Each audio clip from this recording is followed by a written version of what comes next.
I've come to really appreciate a status display on any IoT project that has a network connection. Just like, was it status? Is it connected? You could do it with LEDs, but to be honest, it's so much easier to do it with an LED, an LCD display, or one of these TFT, or one of the other displays.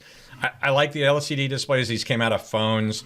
They're the old Nokia 5110s, and probably the really nice thing about them, they just last a long time if they're not DOA, right? And a bunch of them were pulled out of old phones or pulled out of production or something, so you never know what quality you get. They range anywhere from $3 to $11 a piece, and they're not as cool as like the any of the ELs or any of the others that have bright colors or that kind of stuff, but they're pretty stable, and you don't have to worry about them burning out because they can stay on a really long time.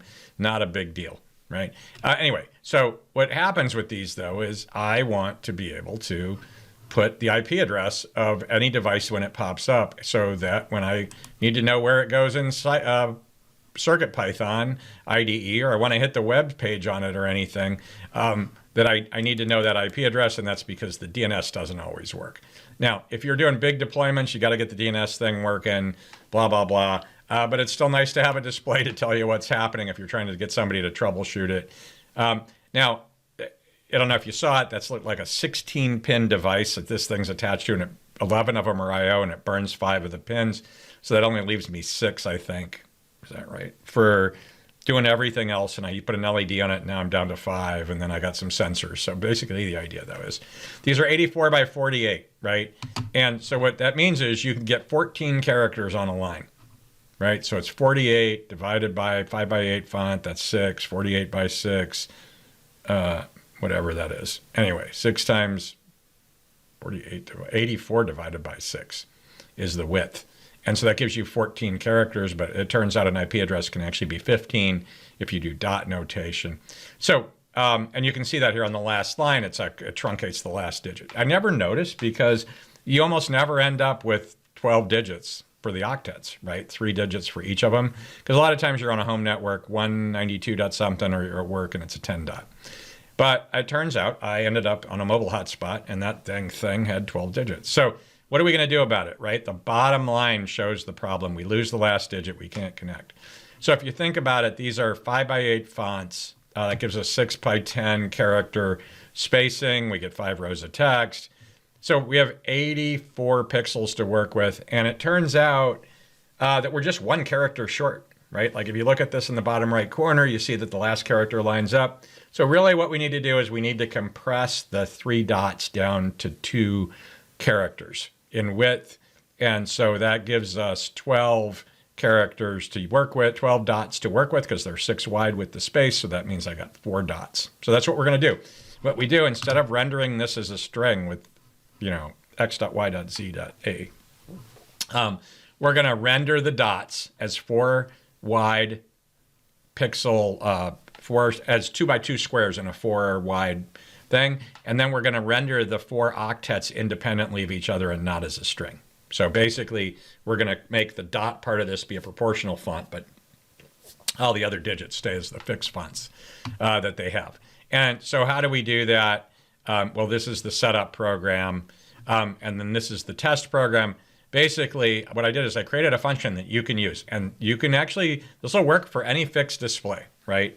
But this particular problem was I knew what the spacing looked like, but the same approach could be used for other fixed spacing if you needed to. Like if you needed the spaces to be different between some fixed width areas, you could use the same technique. So in this case, I know it's a 5 by 8 font. It's 6 pixels wide because of the padding on the 5, and it's 2 pixels padded top to bottom because that actually uses the whole display, wasting no pixels.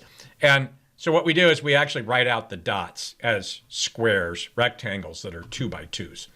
And we put those down first. And actually what it means is that if this thing doesn't connect to the network, you'll just see space, dot, space, dot, space, dot, space, right? Empty.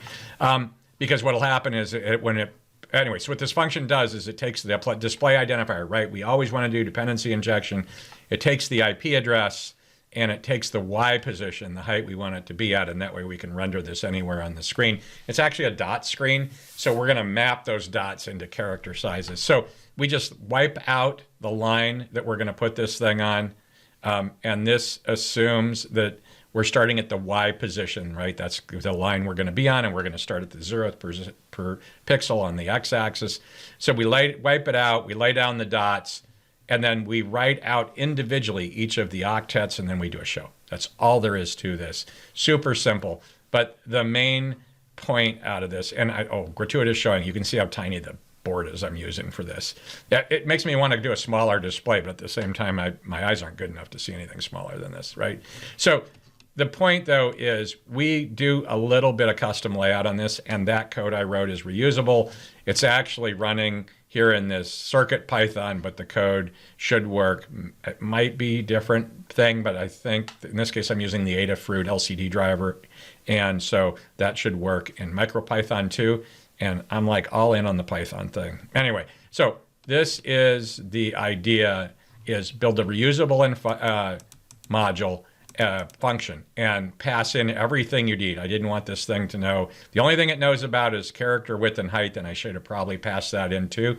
And then this thing would be totally programmable. So I hope that's useful. That's out here on this blog article too with a description, and I keep updating the code every time I run through the video to fix the code to make it more readable. The main thing here, right, is you can see on the display that we have an example truncated and we have an example with no truncation by squeezing or proportionally sizing really the periods.